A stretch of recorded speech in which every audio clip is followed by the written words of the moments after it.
Assalamualaikum warahmatullahi wabarakatuh. Di sini kami dari kelompok 6 akan mempresentasikan hasil dari PPT kami yang berjudul Utang Antar Perusahaan.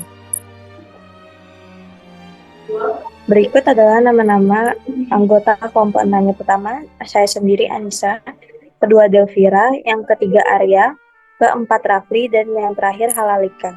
Next. Materi yang pertama, tinjauan umum konsolidasi. Transfer utang langsung antar perusahaan melibatkan pinjaman dari satu afiliasi ke afiliasi lain tanpa keterlibatan pihak lain.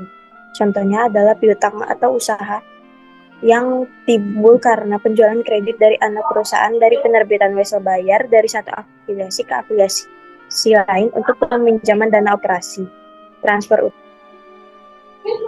Berikut gambaran transfer utang antar perusahaan secara langsung. Next.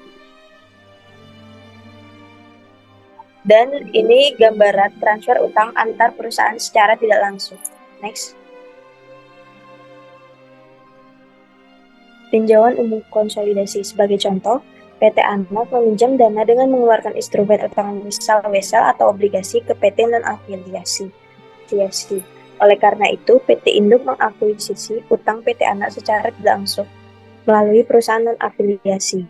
Semua saldo akun yang timbul dari pinjaman anak perusahaan harus dieliminasi dalam penyusunan laporan keuangan konsolidasian. Laporan keuangan konsolidasian menggambarkan entitas konsolidasi sebagai perusahaan tunggal. Penjualan obligasi langsung ke afiliasi.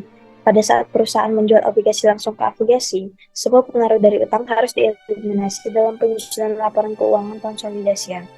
Suatu perusahaan tidak dapat melaporkan investasi pada obligasi milik sendiri atau utang obligasi ke diri sendiri. Akuisisi obligasi oleh afiliasi oleh perusahaan lain dalam entitas konsolidasi disebut pelunasan konstruktif. Walaupun obligasi tersebut tidak betul-betul dilunasi, obligasi tersebut diperlakukan seakan-akan obligasi tersebut dilunasi dalam penyusunan laporan keuangan konsolidasi. Next. Dalam kasus ini, total utang obligasi dan premi atau diskonto terkait yang dilaporkan oleh debitur sama dengan saldo akun investasi yang dilaporkan oleh pemegang obligasi, dan pendapatan bunga yang dilaporkan oleh pemegang obligasi setiap periode sama dengan beban bunga yang dilaporkan oleh debitur. Semua jumlah tersebut harus dieliminasi untuk menghindari saldo akun yang salah dalam laporan keuangan konsolidasian dan dengan harga yang lebih rendah dari nilai buku. Pergerakan terus-menerus dalam tingkat bunga dan volatilitas dalam faktor lain yang mengaruhi pasar sekuritas membuat obligasi perusahaan jarang terjual dengan harga yang sama dengan nilai buku. Selain itu, pendapatan dan beban bunga obligasi yang dilaporkan oleh kedua afiliasi setelah pembelian obligasi harus dieliminasi dalam penyusunan laporan keuangan konsolidasi. Sebagai contoh, konsolidasi setelah pembelian obligasi afiliasi dengan harga lebih rendah dari nilai bukunya. Teman-teman dapat melihat pada PPT.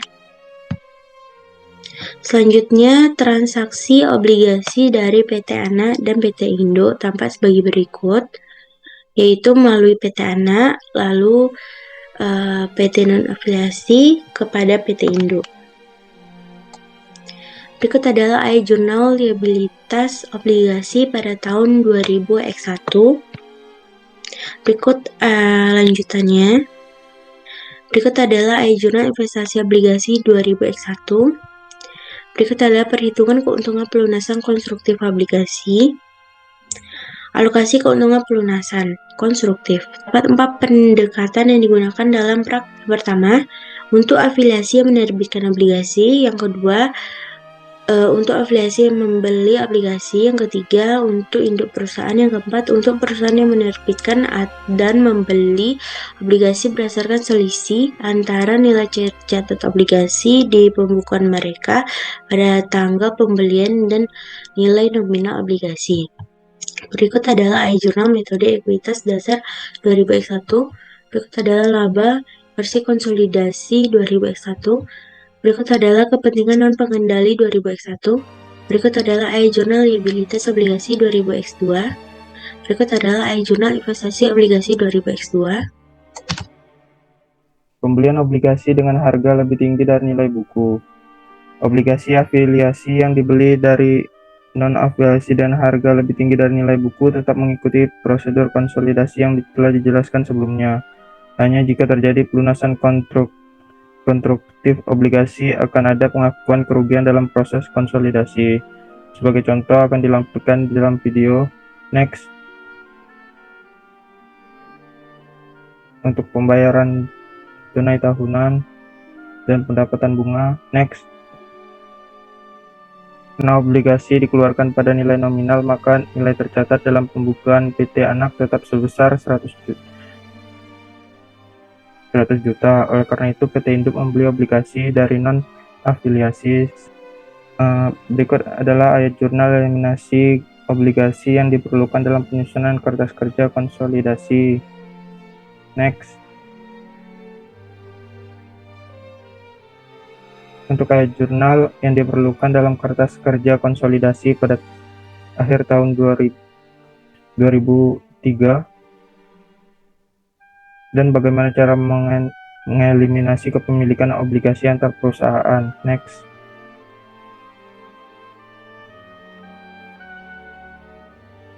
Dalam penyusunan laporan keuangan konsolidasi, transaksi utang antar perusahaan harus dieliminasi sepenuhnya. Obligasi antar perusahaan yang diterbitkan oleh afiliasi dianggap belum pernah diterbitkan, sehingga semua aspek pemilikan obligasi dieliminasi. Ini termasuk investasi obligasi, utang obligasi, dan lain-lain. Selanjutnya akan dilanjutkan oleh Rafli.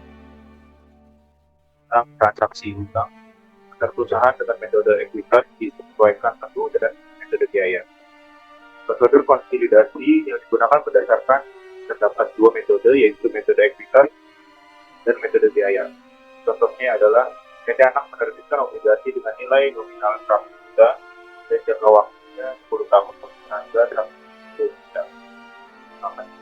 Pada tanggal 1 Januari ke PT non-afiliasi, PT Induk membeli obligasi pada PT non-afiliasi pada tanggal 31 Desember harga 91 juta.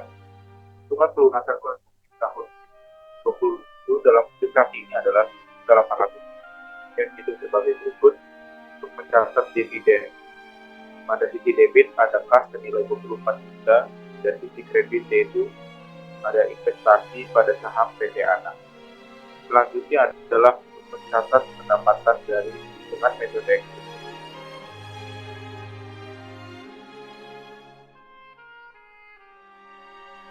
catat untuk mengeliminasi pendapatan dari anak perusahaan. Selanjutnya adalah untuk mencatat alokasikan laba kepentingan dan pengendali. Selanjutnya itu ada pencatatan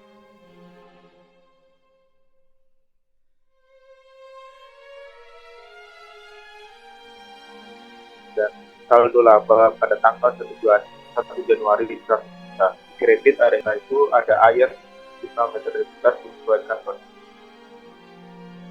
yaitu untuk pertama mencatat dividen dari PT Anak. Di akun debit mendapatkan 30 juta dan di kredit ada investasi pada PT Anak 30 juta. Selanjutnya catatan menggunakan metode ekuitas pertama. Yang terakhir adalah untuk mencatat pendapatan dari pelunasan dividen selanjutnya. Baiklah, metode selanjutnya adalah metode biaya. Penyusunan laporan keuangan konsolidasian apabila menggunakan metode biaya akan diilustrasikan menggunakan contoh yang sama dengan contoh yang digunakan dalam ilustrasi metode ekuitas disesuaikan penuh. PT Induk tidak membuat penyesuaian atas laba PT Anak belum didistribusikan atau keuntungan dari pelunasan konstruktif obligasi. Selanjutnya, ayat jurnal eliminasi konsolidasi 2021. Ayat jurnal eliminasi berikut diperlukan dalam penyusunan kertas kerja konsolidasi pada akhir tahun 2021 jika menggunakan metode biaya.